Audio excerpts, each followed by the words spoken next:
오늘 우리에게 주신 하나님의 말씀은 로마서 9장 27절, 28절 2절 말씀입니다. 또 이사야가 이스라엘에 관하여 외치되 이스라엘 자손들의 수가 비록 바다의 모래 같을지라도 남은 자만 구원을 받으리니 주께서 땅 위에서 그 말씀을 이루고 속히 시행하시리라 하셨느니라. 아멘. 남은 자가 가는 길 하는 제목으로 오늘 주의 말씀을 전가하겠습니다. 우리가 그리스도인입니다. 그래서 그리스도인이기 때문에 우리가 가는 길에 대한 이야기들이 참 많이 있습니다. 이전에 제가 본 책자 중에서 외국에서 목회하시는 목사님의 목회 실화가 있어서 먼저 소개를 하겠습니다. 어느 날 이 목사님이 그 지역에 있는 지역병원에서부터 이렇게 연락을 받았습니다. 지금 죽어가고 있는 펠릭스 리치라는 환자가 목사님 한 분과 상담을 하고 싶다고 해서 목사님이 연락을 받은 겁니다. 바로 그날 약속을 하고 이제 병실에 도착을 했습니다. 가서 만나자마자 이 펠릭스 리치라는 이 환자가 이런 이야기를 했습니다. 목사님, 제 삼촌이 목사님이셨는데 이전에 하나님 이야기를 할 때마다 저는 듣지 않았고 또 제 아내는 신실하게 늘 교회를 다녔는데 저를 데려가기로 정말 원했고 많이 권면을 했지만은 오랜 세월 가지를 않았습니다.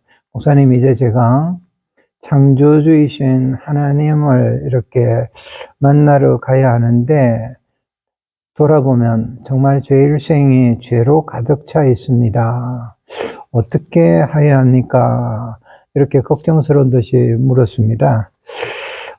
저도 얼마 전에 우리 성도님들 가운데서 여러분들이 있지만은 소천을 하시는 분들, 즉 돌아가시는 성도님들이 있는 중에 그 중에 한 분이 오랫동안의 믿음 생활을 하셨지만은 구원에 대한 확신이 없다라고 돌아가신 몇 달 전에 고백을 하셨습니다.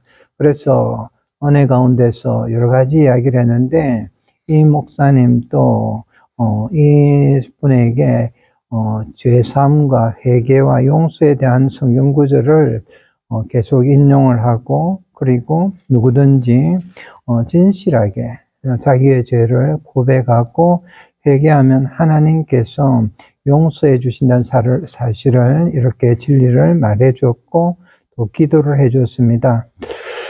하나님의 자비하심이 있었습니다. 그 시간에 그 자리에서 리치는 회개를 하고 자기의 남은 시간들 일생을 이렇게 하나님께 다 맡겼습니다. 다음 날부터 목사님이 이 병원을 이렇게 늘 병원 신방을 갔습니다. 그런데 놀랍게도 리치의 몸이 이렇게 회복이 되어 가고 있었고 불과 몇 주 후에 이분이 병원을 이렇게 병실에서 퇴원하고 그 후로 8년 동안에 더 사시면서 이렇게 매주일 한 번도 빠지지 않고 같은 자리에 교회 와서 같은 자리에서 예배를 드렸습니다. 8년 후였어요. 그런데 어느 날 건강하시는 분이 갑자기 심장마비로 이렇게 죽었습니다. 목사님도 그런 생각을 하셨을 거예요. 저도 그런 생각을 하고 표현을 할 수 있는데 이분에게 있어서 가장 큰 것이 있었습니다. 그거는 이분이 이제 하나님을 만날 준비가 되어 있었다는 겁니다. 그런 가운데서 이렇게 부르심을 받은 거예요. 여러분, 우리가 그리스도인으로서 이렇게 그리스도이신 우리 주님, 예수님이 기다리고 계신 곳이잖아요. 우리 천국, 우리 본향으로 돌아가는 준비가 마치면 그렇게 해서 그 가는 길이 또 그 여정이 우리 그리스도인들이 이 땅에서 모든 것을 마치고 우리가 가는 길이라는 겁니다. 아마 저도 그때 짧은 시간 동안에 그 집사님의 그 구원을 받는 일을 다시 한번 보면서 장례를 치르면서 다른 분들과 다르게 마음속에서 계속 끊임없이 하나님께 감사를 드렸고 또 마음으로 천국 가심을 기뻐를 했습니다. 아마 목사님도 그렇게 하셨을 거예요.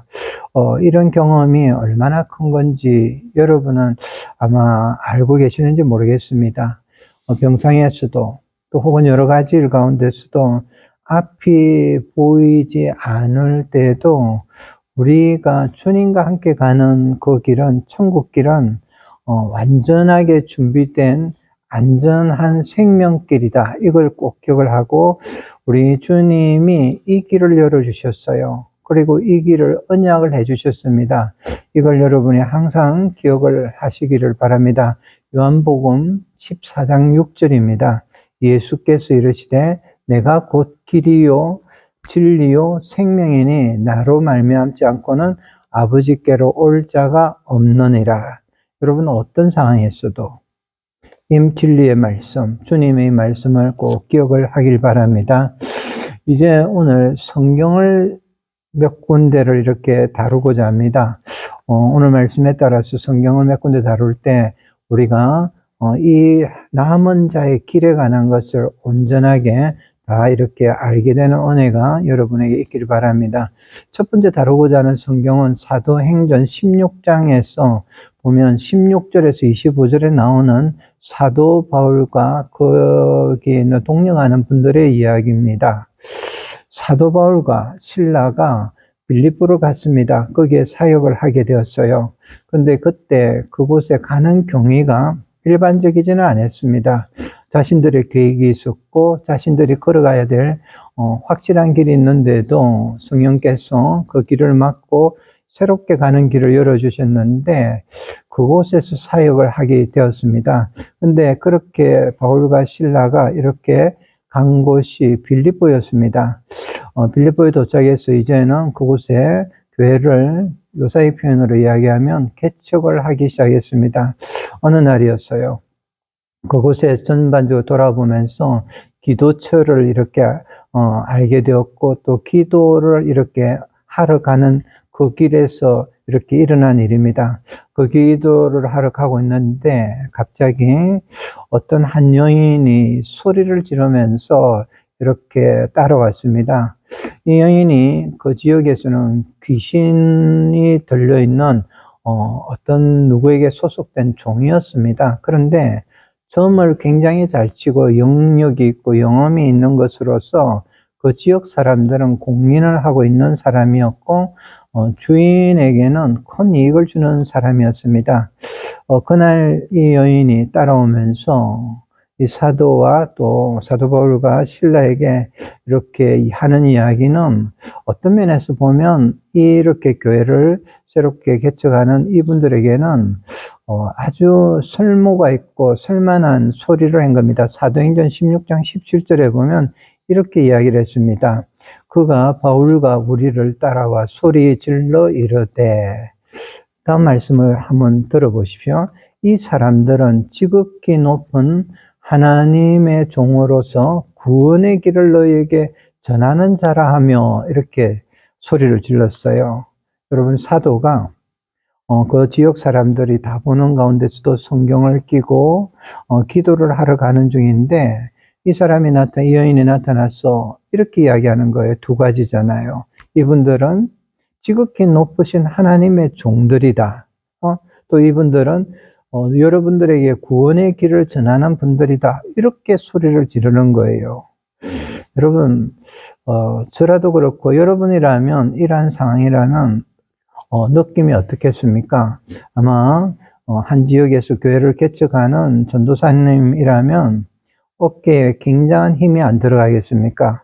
나름 판단해서 하나님께서 이런 사람을 붙여서 사람들에게 이런 이야기를 하고 드디어 이 지역에서 힘있게 내가 복음을 전파하는 사역을 감당할 수 있게 하시는구나, 이제 있겠구나, 이렇게 하면서 용기가 날 것 같지 않습니까? 그런데 바울과 실라의 반응은 전혀 달랐습니다. 이 여인의 말을 무시를 해버리고 가던 길을 갔습니다. 기도하러 간 겁니다. 그런데 문제가 있었습니다. 이 여인이 매일 기도하러 가는 그 바울과 실라 그 주변 사람들을 따라오면서 매일 그렇게 하는 것이었습니다. 반응이 어떻겠습니까? 매일 그렇게 하니까 소문도 안 났겠습니까? 그런데 놀랍게도 또 희한하게도 바울은 이 여인이 자신을 가리켜서 그렇게 말하는 것을 즐거워하고 아니면 용기를 얻었느냐? 절대 그렇지 않았습니다. 괴로워했다라고 했습니다.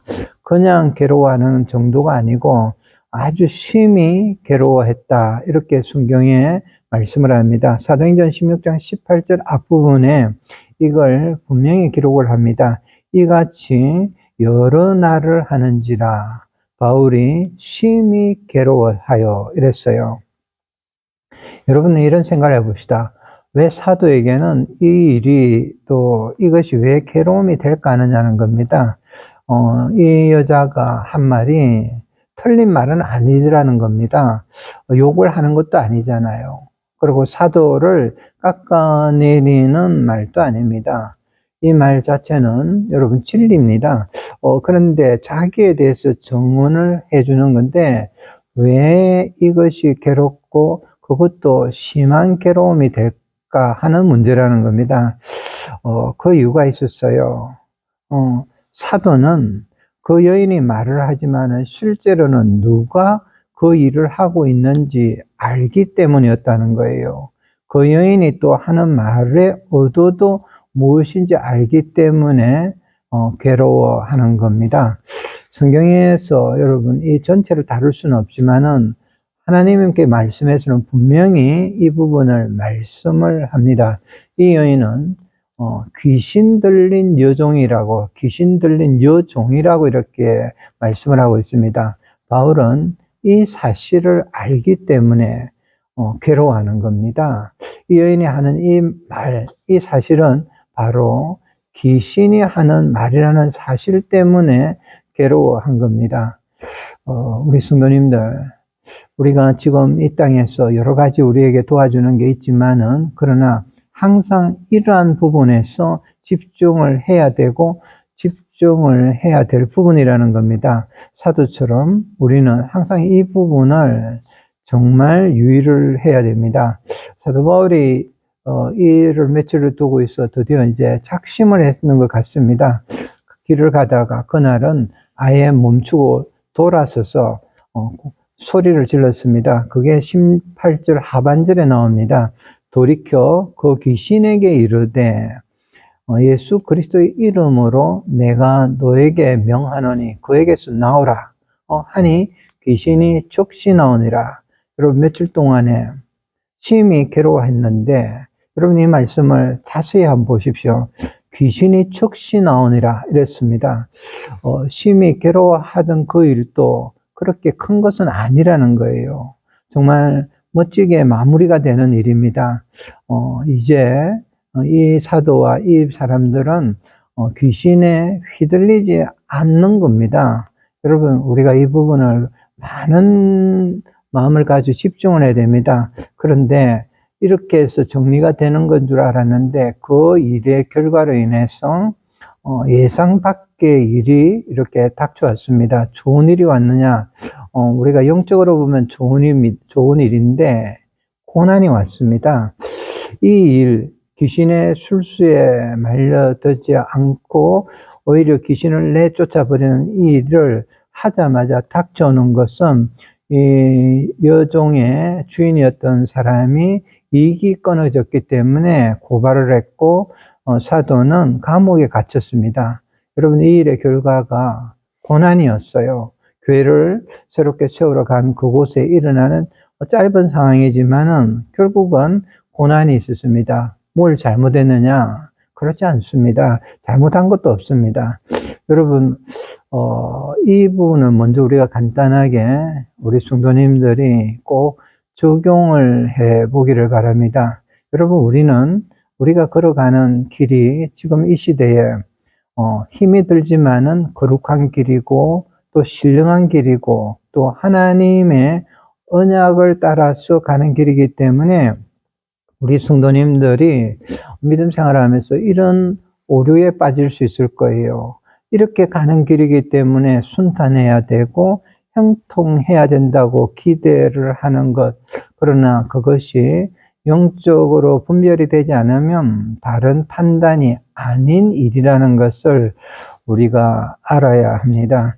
우리가 가는 길이잖아요. 근데 우리가 가는 길이 하나님의 말씀에 순종해서 가는 길이기 때문에 아무 어려움이 없어야 된다. 우리 자신이나 가정이나 하는 일이나 계획에 어려움이 없이 되어야 된다라고, 순조로워야 된다라고 주장을 하거나 혹은 또 그렇게 될 거라고 말씀을 하는 그 많은 여러 목회자들의 이야기는 근거가 없는 말이라는 겁니다.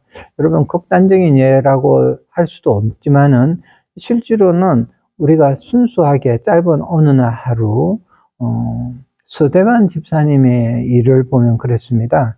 이 서대반 집사님이 그날 하루는 설교를 잠시 하는 중에 그 설교조차도 다 못 마쳤습니다. 설교 도중에 돌에 맞아 죽었습니다. 그런데 이분은 하나님께서 부른 사람이었어요.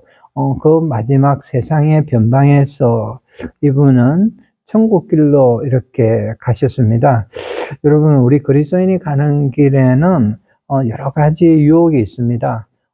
정체성을 마지막까지, 우리의 정체성, 그리스도인의 정체성을 마지막까지 흔들려는 유혹이 있어요. 그리고 우리의 손발을 정말 마비를 시키려는 이런 고난도 있습니다. 그런데 우리가 세상에서 믿음을 이렇게 가지고 남아있는 그리스도인의 길로 가는데, 여러분 기억하십시오. 이렇게 걸어가는 것이 진정한 승리라는 겁니다. 승리를 길을 갖고 있는 거예요.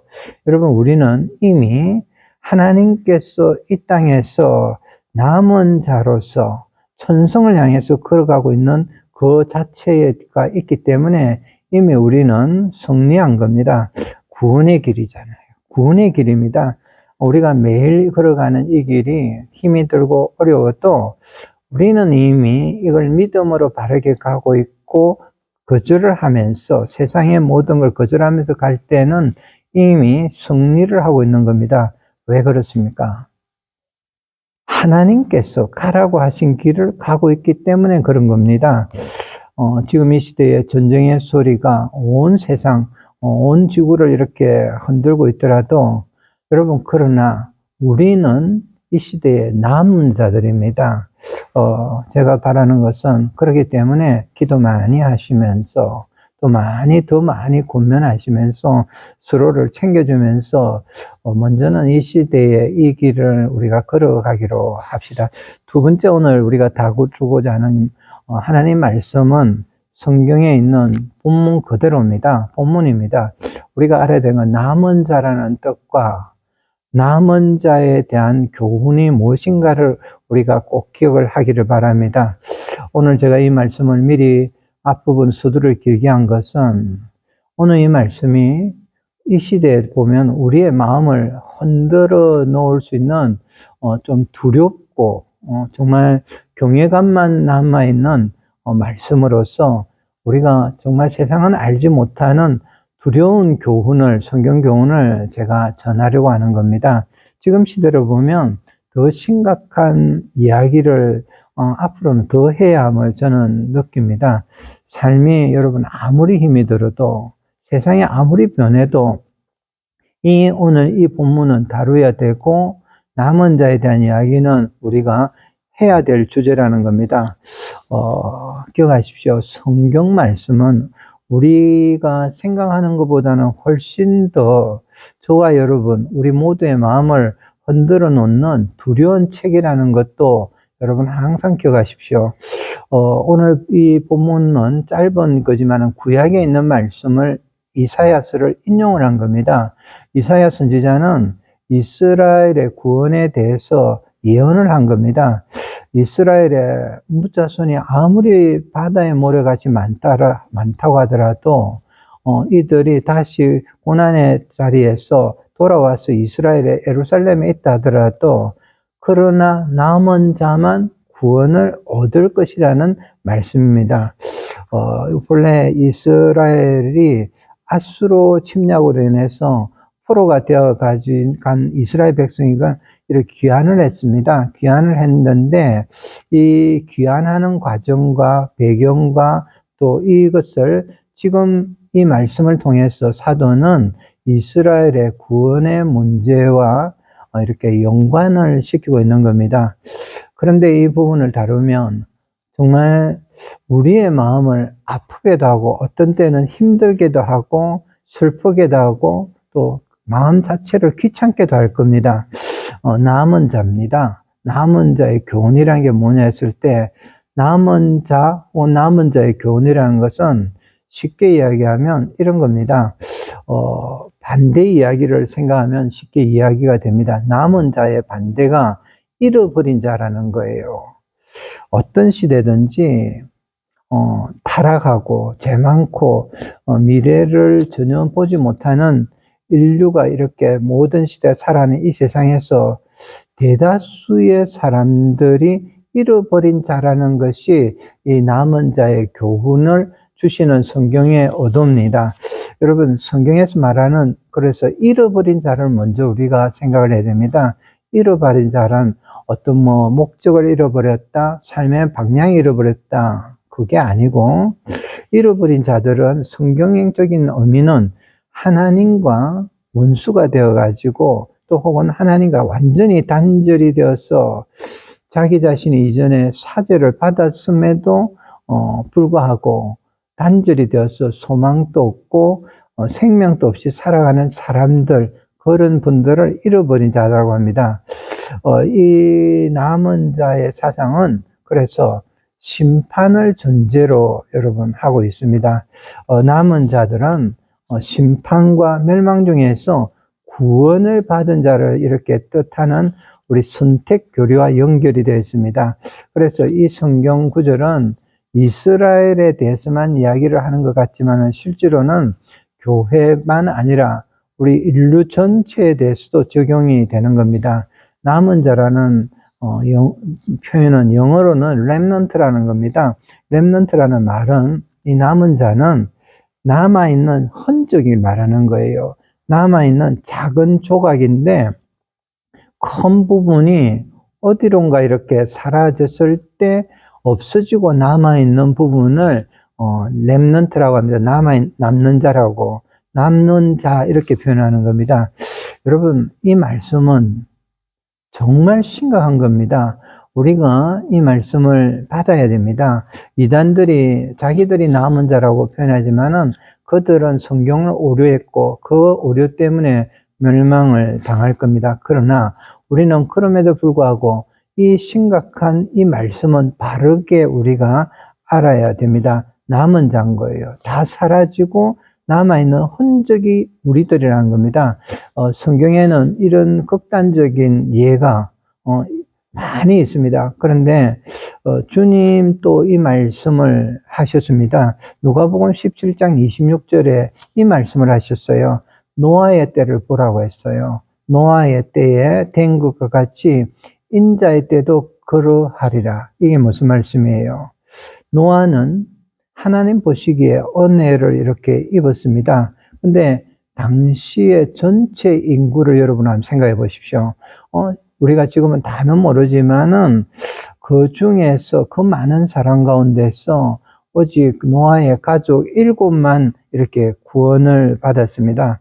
여러분, 그러한 것과 똑같이 분명한 것이 있다라는 거예요. 무섭고 두려운 말씀이잖아요. 분명한 것은 인자가 오실 때도 그러하다라는 겁니다. 남은 자의 신앙적 교훈은 정말 그래서 중요한 의미가 여기에 있습니다.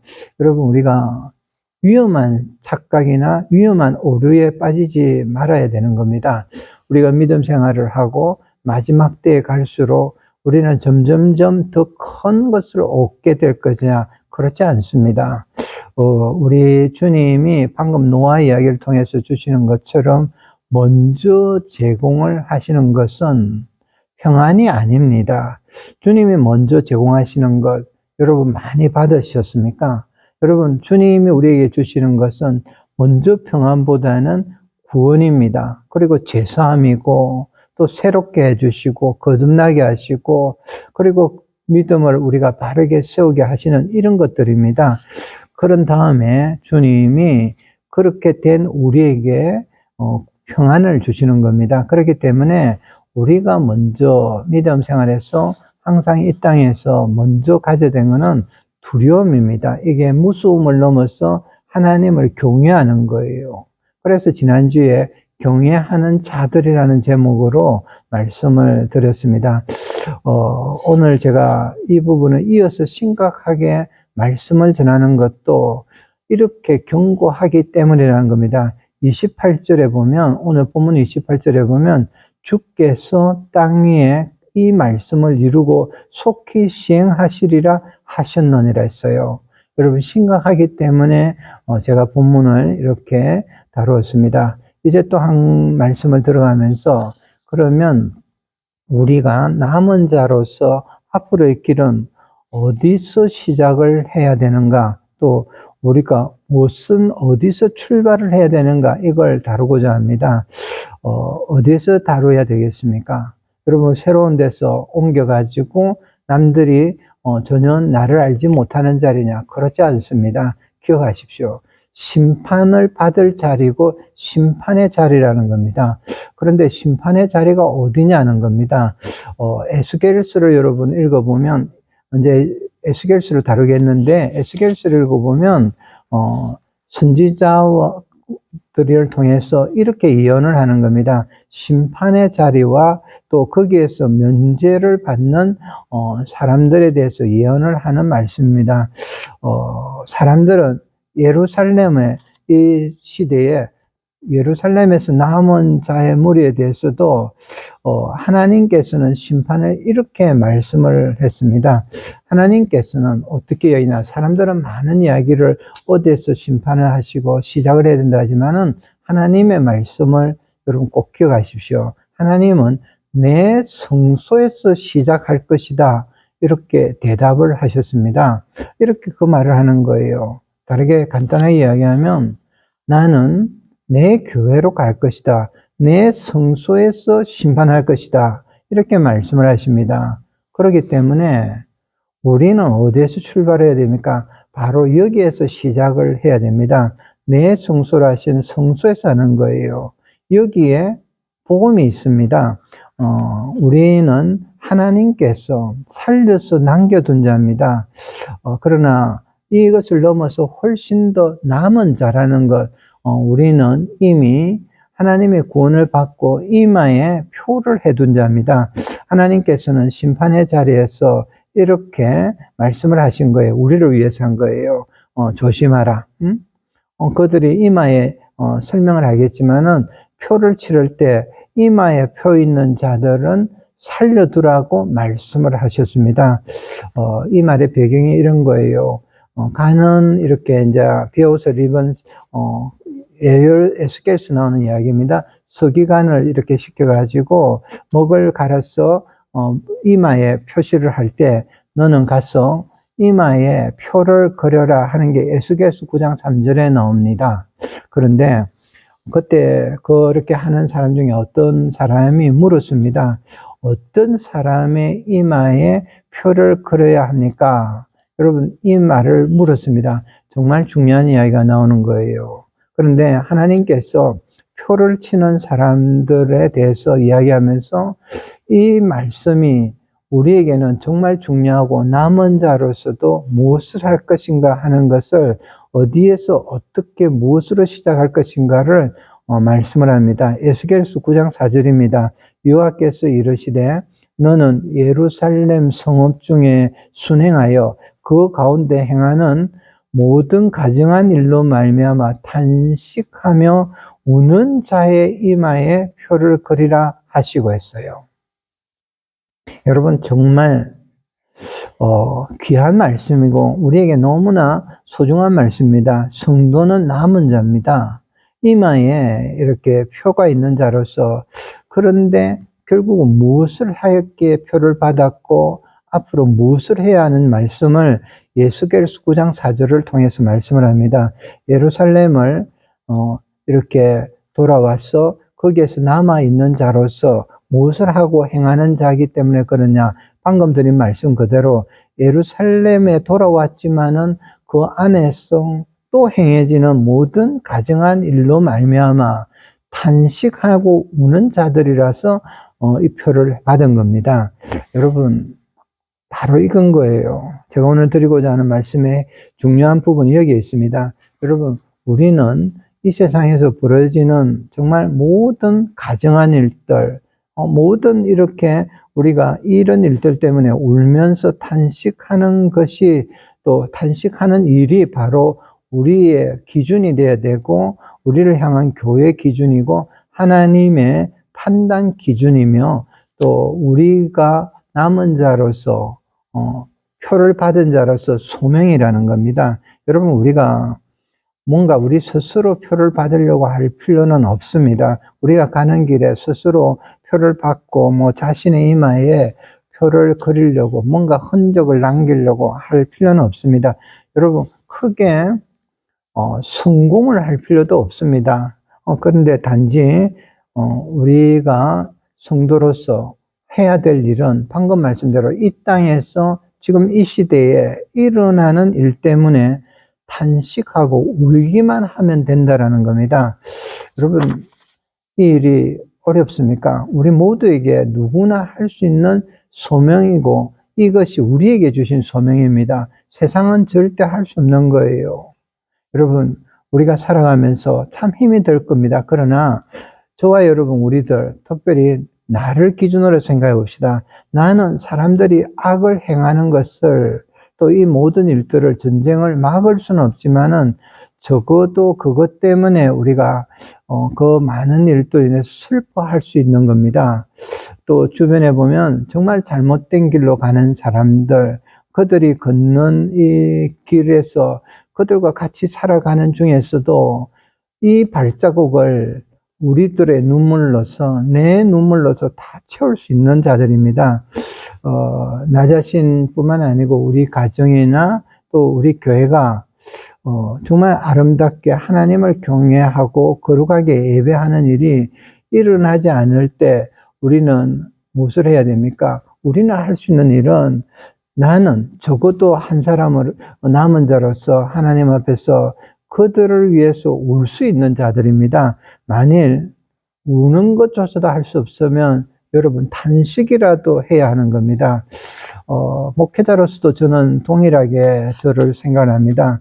여러분, 세상에 많은 자료들 또 여러 가지 이야기를 다 받을 수 없고 또 한계가 있어서 이걸 다 전하지 못한다 하더라도 그 대신에 하나님의 말씀을 전할 겁니다. 앞으로 시대가 어떻게 변하고 세상이 어떻게 다양하게 변해서 교회가 텅 빈 교회가 된다 하더라도 말씀을 전할 겁니다. 그리고 이 땅에서 일어나는 여러 가지 가정한 일 때문에 저는 새벽부터 밤까지 목회자로서 탄식하며 울 겁니다. 여러분, 이런 목회적 소명을 가지고 여러분 마지막 시대에 남아있게 하는 분들이 목회자들이람을 또 기억을 하기 바랍니다. 여러분, 말씀을 정리하고 결론을 드리겠습니다. 여러분, 우리 그리스도인은 가는 길이 있습니다. 그리스도인이기 때문에 가야 하는 길이 있습니다. 그런데 먼저는 이 길은 좋은 길입니다. 거룩한 길입니다. 영적인 길이고 복된 길입니다. 여러분, 왜 그런 줄 아십니까? 단 한 가지 이유예요. 그냥 가는 길이 아닙니다. 우리는 이 길을 가고 있는데 하나님과 관계를 맺고 가는 길이기 때문에 그런 겁니다. 하나님과 관계를 맺고 주님과 동행하는 길이기 때문에 우리는 이 길을 가면서도 좋은 길임을 알기 바랍니다. 이걸 먼저 여러분 기억을 하길 바랍니다. 탄식을 하더라도 또 탄식을 해야 됩니다. 힘들어 해야 되는 거예요. 그러나 이건 좋은 길입니다. 찬송가 우리가 잘 아는 430장입니까? 이 찬송을 보면 주와 같이 길 가는 것 즐거운 일 아닌가? 우리 주님 걸어가신 발자취를 밟겠네. 한 걸음 한 걸음 주 예수와 함께 날마다 날마다 우리 걸어가리. 여러분, 이 찬송을 여러분 언제 부르십니까? 즐거울 때 부르십니까? 아니면 나에게 뭔가 많이 생겼을 때 부르십니까? 또 어떤 분은 슬플 때 부르십니까? 여러분 여기에 오늘 이 찬송은 방금 말씀과 연결하면 우리 그리스도인에게는 정말 깊은 의미가 있습니다. 매일이 즐거워서 부른다는 것, 그게 아니라는 거예요. 아마 이 찬송을 여러분 중에서는 눈물을 흘리면서 부르신 분이 있을 겁니다. 살아오면서 가슴이 터질 듯한 어떤 어려움이 있고 힘듦이 있을 때라도 한탄을 하면서도 숨을 죽여가면서 혼자서도 눈물을 흘리면서도 이 찬송을 부르신 분들도 있을 겁니다. 이 찬송은 이렇게 부르는 겁니다.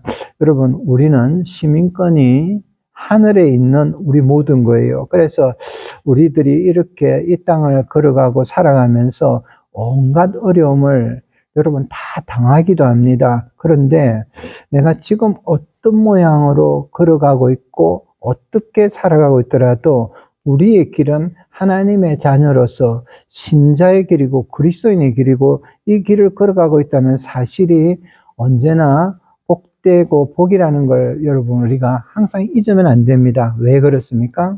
하나님의 사람으로서 하나님이 이 땅에서 이마에 표를 주고 남은 자로서 하나님과 관계를 맺고 가고 있는 길이기 때문입니다. 말씀을 마지막 부분을 한 번 더 정리를 하겠습니다. 우리는 지금까지 다시 시작을 한다면 어디에서 해야 됩니까? 하나님께서 우리에게 주신 그러나 심판의 자리가 될 내 성소에서 시작할지니라 하신 말씀을 따라서 우리는 여기에서 시작을 해야 됩니다. 지금 이 땅에 있는 동안은 여기서 시작을 해야 된다는 거예요. 이 명령은 연배가 구별이 없어요. 젊은이든지 교회에 연로하신 분들이지 늙은 자로부터 시작하라고 말씀을 하는 겁니다. 우리가 누구도 이 부분에서 이 소명에서는 우리가 절대 벗겨지거나 벗어나지 않기를 바랍니다. 여러분 우리는 남은 자입니다. 비록 약하더라도 여러분 자랑하고 가난도 자랑을 하고 눈물도 자랑하고 전부 자랑하는 자들임을 잊지 않기를 바랍니다. 우리는 한탄하고 정말 가슴을 이렇게 부여잡고 하면서도 날마다 탄식하면서 그러나 성소에서 날마다 새롭게 시작을 하고 또 이 길이 우리가 남은 자로서 행하면서 가는 길임을 알고 축복의 길을 용감하게 잘 걸어가는 우리 귀한 성도님들 다 되시기를 주의 이름으로 축복합니다.